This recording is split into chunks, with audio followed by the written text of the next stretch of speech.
Daniel, tap í hörkuleik á meistaravöllum í kvöld. Hver svona fyrsta tilfinning eftir þennan? Bara leiðilegt sko. Mér fannst við vera bara í jöfnum leik og það hefur verið svona nokkuð, það hefur verið trendið í þessum leikjum við Keflavík núna á þessum velli að vera í jöfnum leikum svona framna og svo hefur við siglt fram úr. Það einhvern veginn bara svona beið eftir því að við myndum náða yfir höndina en bara það erfitt þegar maður skýtur ekki einu sinni 20% frá þriggja. En það bara, þetta fer bara í reynslubankann. Ég vil að hæfileikaríkt lið sem að voru að spila á móti í þessu Keflavík-liði, þessu allan íslensku með A-landsleik undir beltinu en þið sýndu alveg að þetta K-lið er hæfileikaríkt líka. Já, bara við gerum rosa margt rétt bara í 8 mánuði og bara ofnar að klára ekki þessa seríu enn í dag.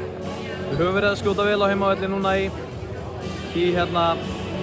þessari seríu. Það er bara mögulega einhver skjálfti í reynslu litlu liði en þetta bara nýtist okkur vonandi vel á næsta tímabili.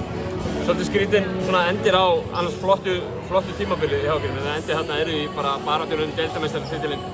Ég get ekki alveg sett puttur á, hvernig ætlar þú að meta svona þetta 5 mínútum eftir leik núna, þetta tímabil? Ég er bara stoltur af stelpunum. Þetta er bara að koma inn með bara flottan kraft inn í efstu deild.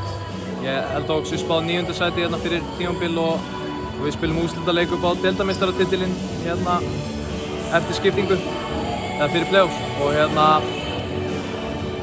og bara því miður að tapa þeim leik þá þýddi það að við myndum fá hérna allavega, já, eins og þú segir, bara reynslu mikið lið og bara allan með landsleiki og reynslan sigldi svo heim í dag bara. Þið þykist nú vita að Káringar þráttur að vera nýlegar í deildinu og hafa náð bara svona fínu. Það er ekkert satt þar, þeir hljótið að horfa bara á næsta tímabil sem